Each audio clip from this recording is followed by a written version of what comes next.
Today we are going to study together the Analects of Confucius. The teachings of Confucius, one could say, have endured to this day and remain widely spread throughout the world.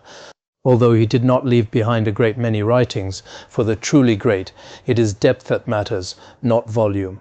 So in certain respects, when we study his thought, we may find that he never spoke about liberation, or how to escape the cycle of existence, or the generation of bodhicitta. These things are simply absent from his teachings, and we won't find any instructions on them. The great perfection goes without saying, none of that is there. But when it comes to worldly life, how to conduct oneself, how to relate to others, he had developed a truly profound approach of his own. And in the process of studying his work, there are indeed some quite profound layers of meaning. Confucius himself, whether in terms of his educational circumstances or his family situation, did not have an easy start.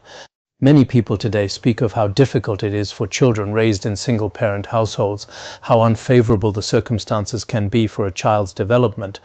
And yet both Confucius and Mencius were raised in single-parent families. Their fathers left when they were still very young. As the story goes, Confucius's father previously had only daughters, about 9 of them. Then a son was born but died.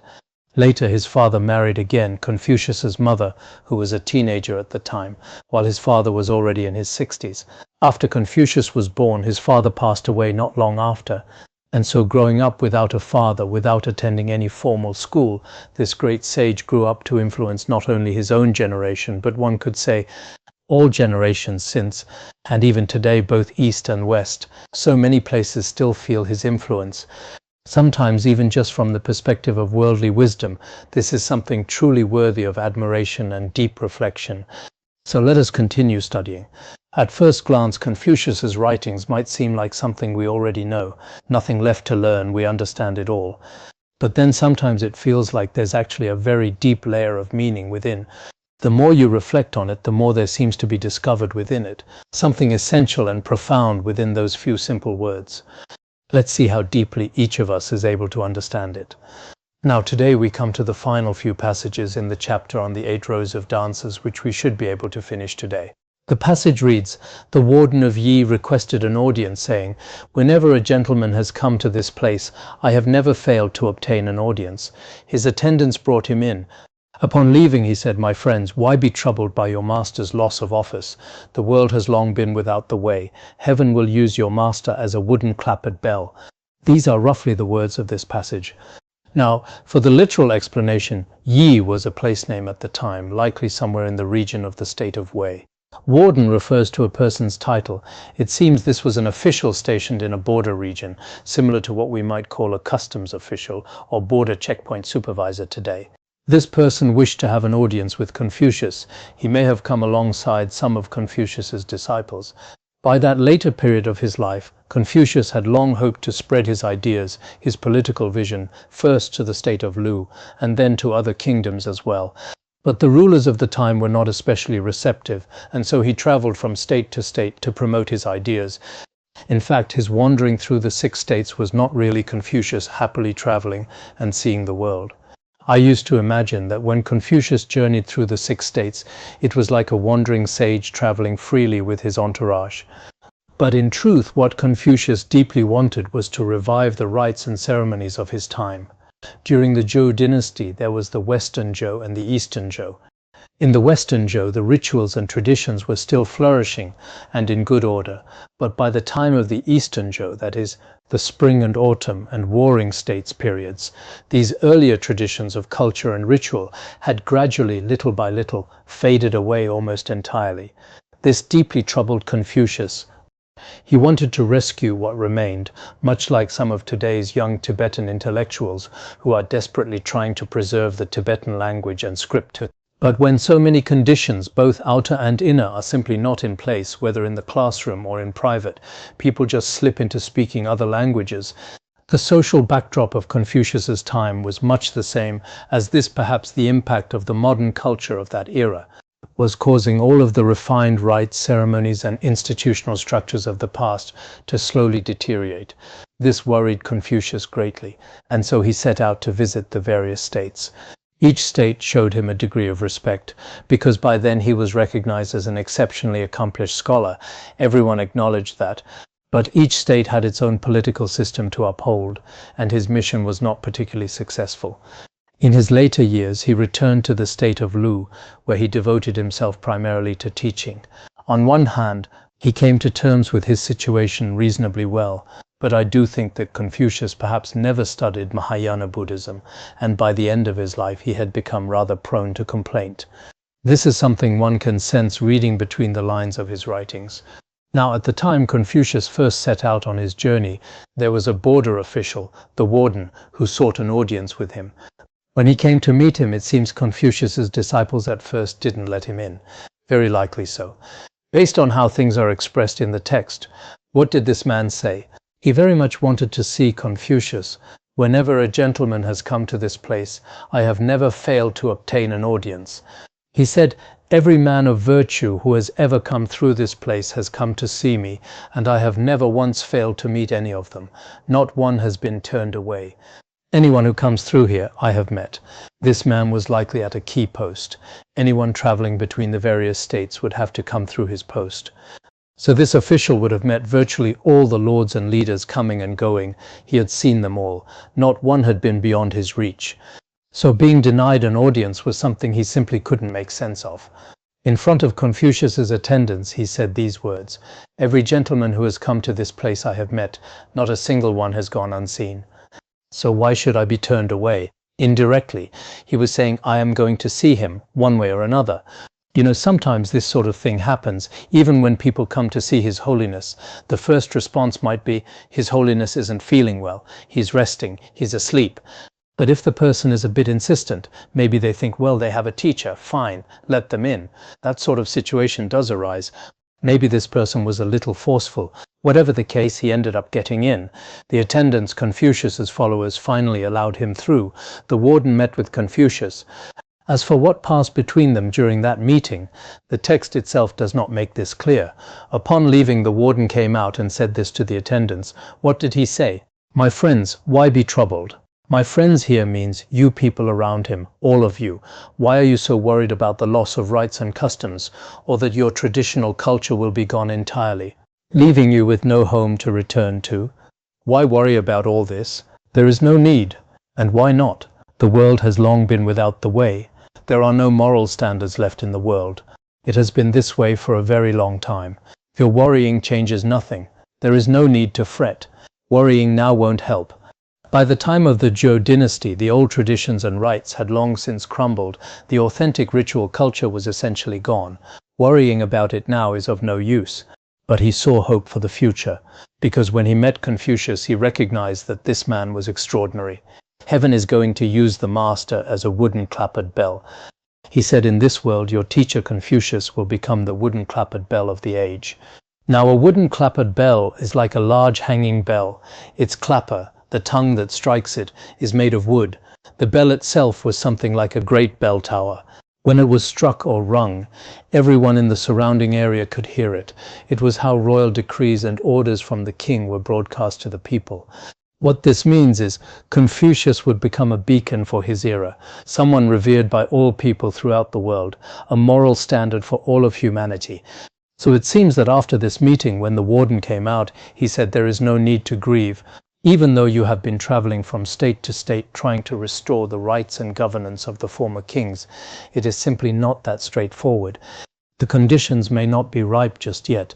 These things were lost long ago. You may not be able to recover them now. Whether it is our cultural heritage or Buddhist culture, if we do not act immediately to protect, preserve, and rescue them, in a few decades it becomes nearly impossible. The Cultural Revolution lasted only about 20-some years, a relatively short time.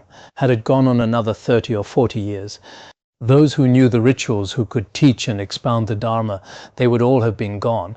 It would have been like what happened to Buddhism in ancient India when other religions destroyed it. There were several hundred years when there was simply no way to carry the tradition forward, and so it would have been with their traditional culture as well. Now, in this passage, there are actually a few points worth noting. The first is this: the Warden of Yi was, in the ordinary sense, quite an unremarkable figure. But sometimes it is precisely ordinary people who can see clearly into the future. Those we call great figures are often so busy with so many things that they are not necessarily experts in discernment. But this man, seemingly just a local border official, the kind of person we pass by every day, a policeman, a doorman, a checkpoint guard, all kinds of ordinary people, yet his wisdom eye was remarkably sharp. He knew that their Confucius would one day become the eyes of the world, the bell of the world, truly remarkable, the wooden-clappered bell of the age. So on one hand, what he said was very clear, and on the other hand, he was also pointing out that right now the conditions are not yet ripe, but in the future success will still come. Because, well, how should I put it? Sometimes the conditions for something simply aren't there yet, but not being ripe now doesn't mean it won't ripen in the future. So it's possible that during a person's own lifetime, some of their ideas may not be accepted. This applies to each of us here as well. Who knows whether your wisdom and your abilities will ever be recognized by the world? Or perhaps when you go out to spread the Dharma, or when you hold an ideal of spiritual practice, it takes merit, capability, and skillful means of all kinds. Look at Confucius, remarkable as he was. He met with obstacles and rejection at every turn. Guru Rinpoche, Padmasambhava, was equally extraordinary, yet even a few corrupt ministers were something he couldn't fully overcome. In the end, he had no choice but to leave. And look at Longchenpa, Kumkurin Drimeoza. He was actually expelled from his monastery, and upon leaving through the gate, he wrote a verse right there at the threshold. Reading that passage in Longchenpa's biography, you really do feel a certain heaviness in the heart. To think that someone so remarkable was actually driven away, expelled, it's quite a sad thing. The people of that place simply lacked the merit. And so at that time, teachings of such depth and brilliance were truly difficult for people to receive. Like Confucius, in fact, just the other day, was it not an American leader who mentioned, perhaps partly in passing, that there is a statue of Confucius at the entrance of their Supreme Court, and also mentioned Benjamin Franklin? Franklin, who came after Washington, was a scientist with many inventions and also a founding father of the United States who reportedly, around 1737, published writings on Confucian thought and so on. Much was said, some of it definitive, some perhaps not entirely so. But regardless, it is a fact that around the 4th century, Confucian thought spread first through Korea, gaining acceptance across Asia, and later became a foundational philosophy in Japan as well. And around the 17th century in France, the principle "do not impose on others what you yourself do not desire" was actually incorporated into many official French regulations and codes. So globally speaking, Confucius was certainly no minor figure. Indeed, his ideas have genuinely influenced places all over the world. So a person like this, who in his own lifetime faced every kind of obstacle and hardship, we too in our own lives can sometimes take these difficulties and turn them into the path. In the future, when you go out to spread the Dharma and benefit beings, people around you may be envious, refusing you opportunities, and obstacles come from every direction. That is even more so the case these days. So many hindrances arise. You may long to share the knowledge you carry within you before you die, yet obstacles seem to appear at every step. When things don't go as you hoped, you can console yourself with this. Even Confucius faced all of this in his time, so perhaps I am in much the same position. Longchenpa faced the very same thing in his time. What I'm going through is perfectly normal. Think of Guru Padmasambhava. Even a handful of corrupt ministers were too much, and even King Trisong Detsen could do nothing. So someone like me, facing this situation now, finding that right now my ideas are not recognized by others, that is quite normal. This is how we should see it. Sometimes self-consolation is all we have.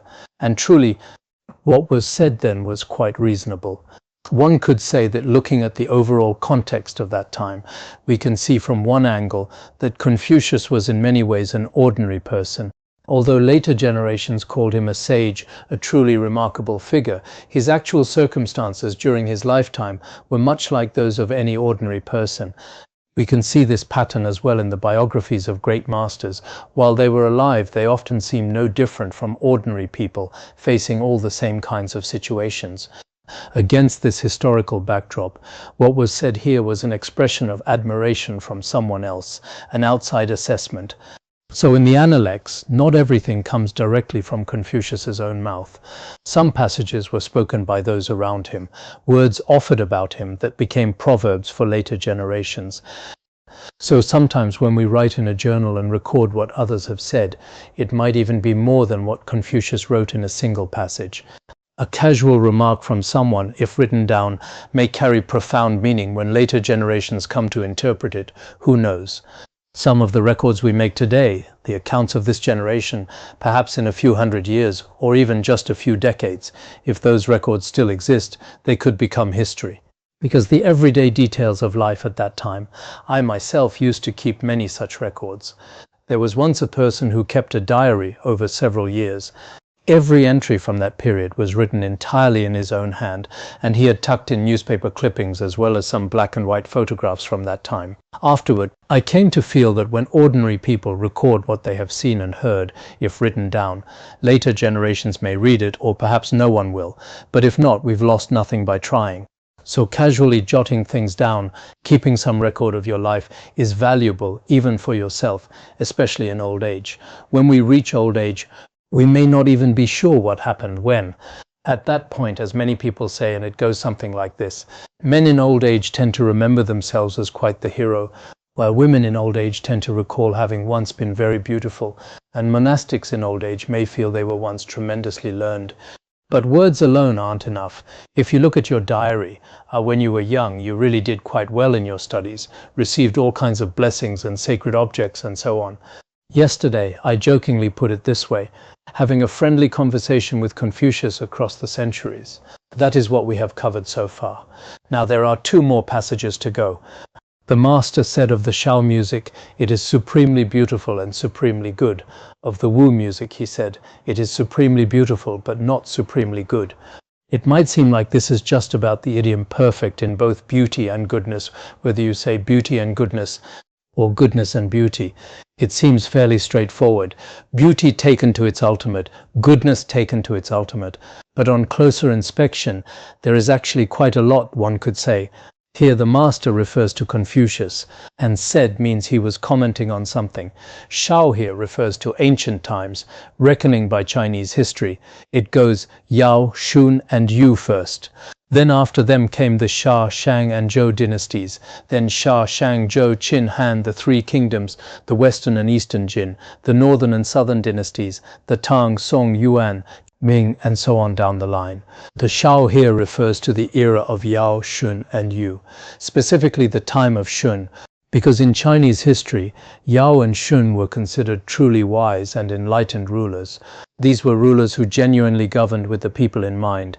Both Yao and Shun practiced what was called the abdication system, where the ruler himself would choose his successor, not from among his own family or descendants.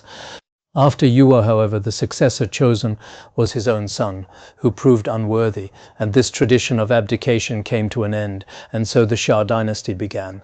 So what was it that Confucius particularly admired? It was the era of Shun, and what specifically from that era?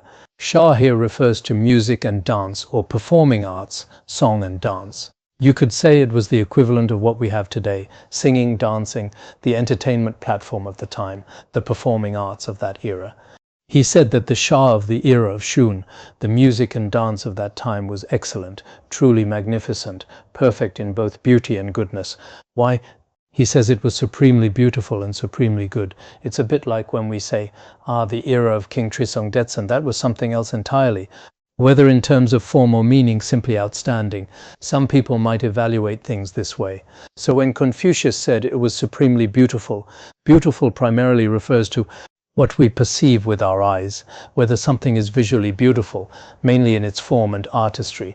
The music and dance of that time, in its form and technique, it was supremely beautiful. Its artistic style was exceptionally fine.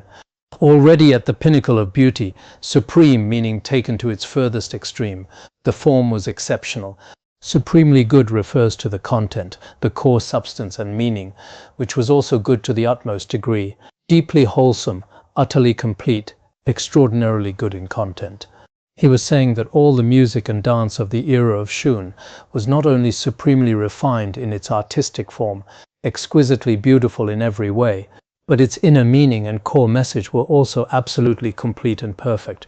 Why does he say this?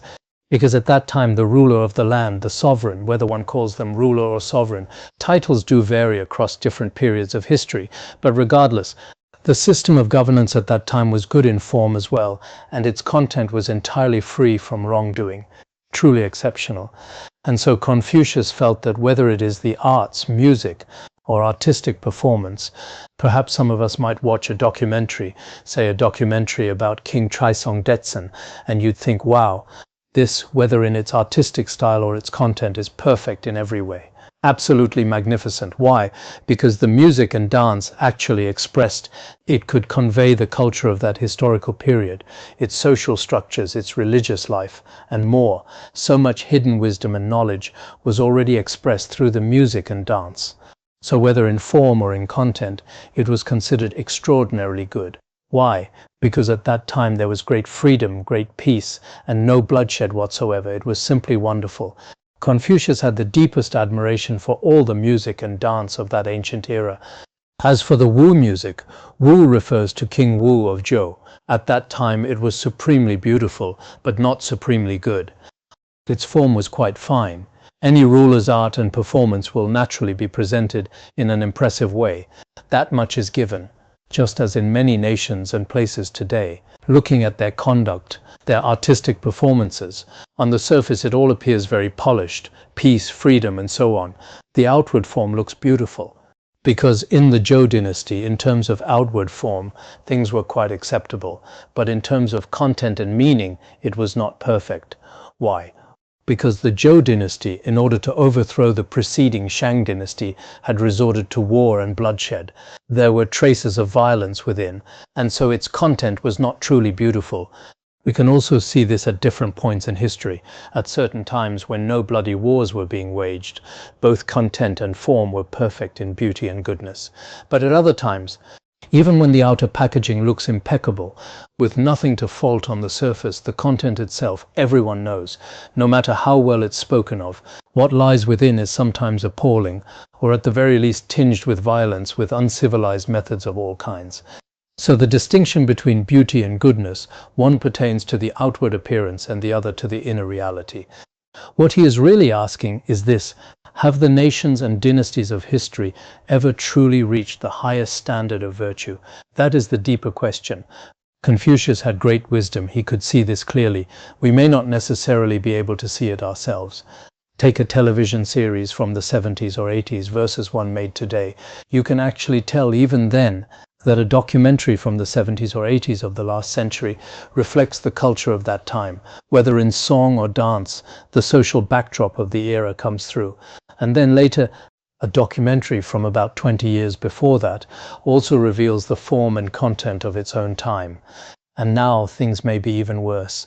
If that is the case, each century tells its own distinct story. That is the first point. The second point, whenever we watch any artistic performance, any artistic presentation, behind it lies its culture, its politics, and dimensions of many kinds, the spirit and substance embedded within it. That much we should understand. Sometimes when I watch songs and dances from the Cultural Revolution era, or films and programs from that period, it vividly brings back the social conditions of that time. 10 or 20 years ago, looking at some old films, you could see, this reflects the backdrop of that era. It is the same in the West as in the East. The music and dance of every dynasty reveals what kind of ruler was being celebrated, what kind of system was being praised, and what kind of system was being condemned, and all manner of things like that. Confucius could see all of this at a glance. So Confucius had a remarkably sharp eye of wisdom. He could see it immediately, whereas we may not. You might just watch a film from the era of Shao and think, oh, that's how things were back then. Seems fine enough. And then compare it with today's, oh, this seems fine too. But that is not really the case. If one truly has a keen and discerning wisdom, one sees it at once. That era was so much finer. We can sometimes sense this too. For example, a Tibetan or Han person from 20 years ago, compared with one today. When you make that comparison, the overall direction of the age may be heading downward. So Confucius's own view was that one should not become mired in what is called a chaotic age, or become absorbed in an era that is increasingly going astray. Confucius could see the contrast clearly. There was once a time when both form and virtue were perfect. Now the outward form may still look acceptable, but the inner substance is far from what it once was. This phrase of his, perfect in beauty and goodness, or beautiful but not yet good, seems simple enough at first glance. but in fact it can be applied to evaluating a program or making a judgment about a person. Imagine you are describing someone. What would you say about them? If you say it's perfect in goodness and beauty, it means inside and out. It's excellent, a fine and fitting expression. But if you say the outer appearance is fine yet inside, whether in politics or even in Buddhist contexts, this person teaches the Dharma, presents themselves very well, but there may not be much substance within. This expression can be applied in many situations. Later it became an idiom with goodness and beauty combined, one representing the inner dimension, the other the outer. When both are fully present, it becomes what we often say, flawless in every respect, truly perfect. That is the meaning. This phrase, perfect in beauty and goodness, is worth keeping in mind from now on.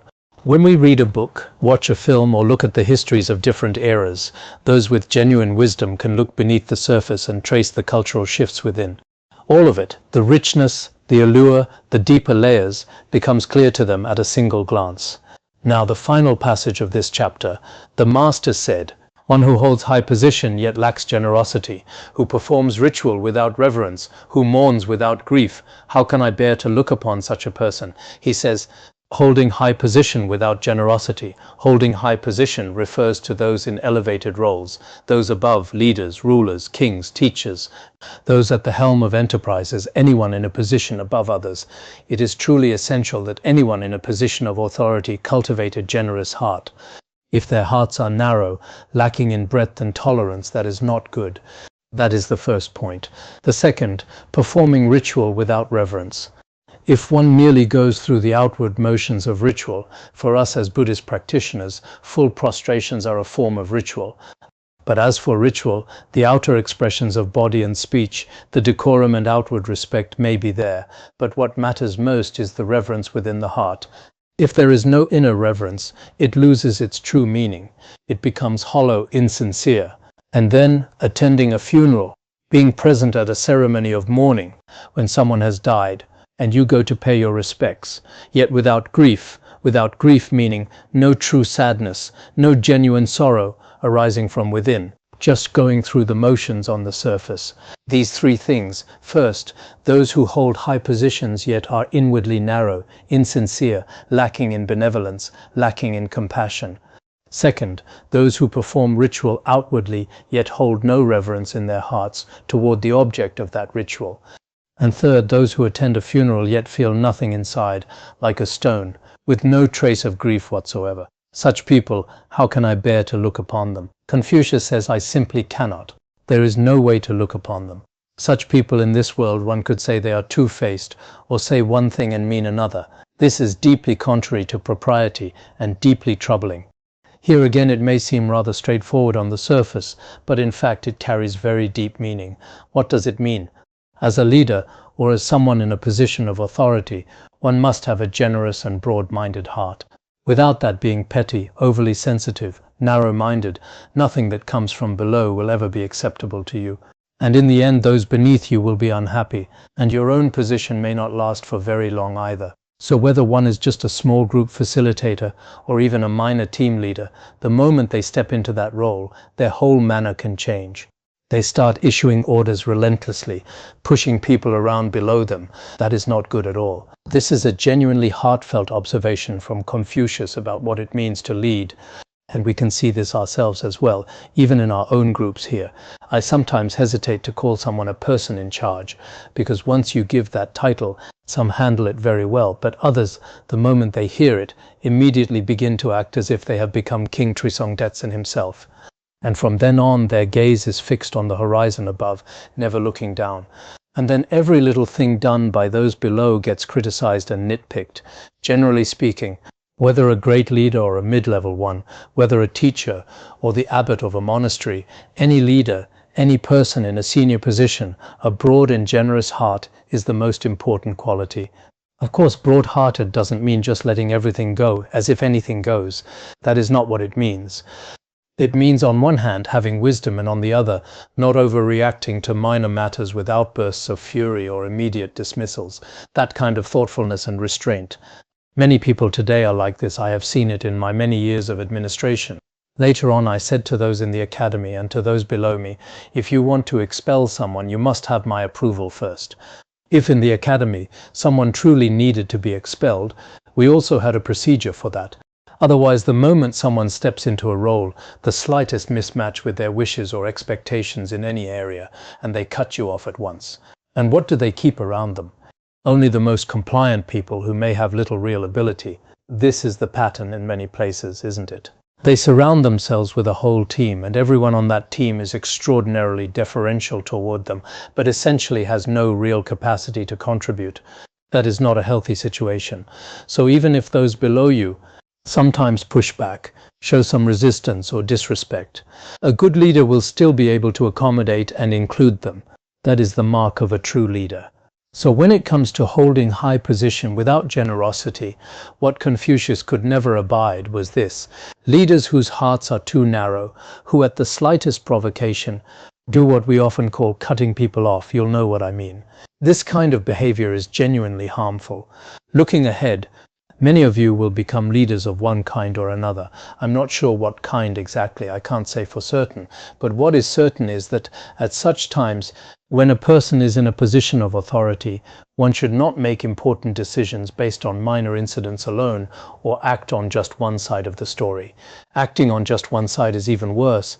For instance, when a dispute between two people is brought to you, and one says, "This person treated me terribly," having heard that, only when you hear from both sides do you begin to know the truth. So this is why when a leader lacks generosity, Confucius simply cannot bear it. It is something he finds deeply intolerable, and rightly so. As for performing ritual without reverence, as we just discussed, in whatever ritual or ceremonial activity we engage in, or any kind of event we participate in, consistency between inner and outer is vital. Otherwise, outwardly, say holding a Dharma assembly with drums and cymbals, everything looking very fine, but inwardly, is there any visualization? Is there genuine reverence for the three jewels? Or outwardly, when an eminent master arrives, you present a long flowing hotta, your body is respectful, the kata offered just so, but in your heart you think this person is terrible, and you are deeply, bitterly dissatisfied with them. Perhaps even your eyes aren't quite right, yet you respectfully look at them. That too is a lack of consistency. In Buddhism as well, whether prostrating or circumambulating, the inner devotion, the inner reverence, if that is absent, then there is only the outward expression of body and speech. Some people are very eloquent in speech. You are truly remarkable, venerable teacher. You are truly a genuine manifestation of the Buddhas and Bodhisattvas. Without you I suffer unbearably inside, I can't even sleep at night, and so on. Yet inwardly they hold no reverence for that person whatsoever, and might even be harboring thoughts of harming them. That is entirely possible. This is a complete lack of consistency. We all know this. And Confucius too found this kind of thing deeply objectionable. Third, as we know, when faced with something sorrowful, some people even put on a performance, feigning tears, pretending to weep, going through all the motions. That kind of behavior is naturally hard to accept. Not just Confucius, any of us would find it hard to accept. So all of this is saying that we might say, although these 3 points seem fairly straightforward, from one we can draw out many. In our daily lives, the people of old, including Confucius, truly could not accept empty pleasantries on the surface, or feigned reverence and hollow ceremonies, or anything that was merely superficial form. Genuine sincerity was what mattered. Many people of earlier times were like this, including the Tibetans of the past. People were genuinely quite straightforward in speech, and in all things this was the way in many places. They were not good at social pleasantries. These things were not something they would say easily. Generally, if someone gave them something, if they received a gift, inwardly they would be deeply, deeply grateful, but outwardly they would say almost nothing, and might even appear slightly displeased. That kind of thing exists too. But in other places, it is quite the opposite. Even when deeply dissatisfied within, people can be remarkably eloquent on the surface. That phenomenon exists too. So in general, the people of old, and Confucius especially, in both conduct and inner life, strove to be consistent inside and out. This is a core principle in Confucius's thought. So let us reflect here as well in our own lives and conduct. We should sometimes turn the mirror inward, examine ourselves. That is truly necessary. That concludes today's teaching on the Analects.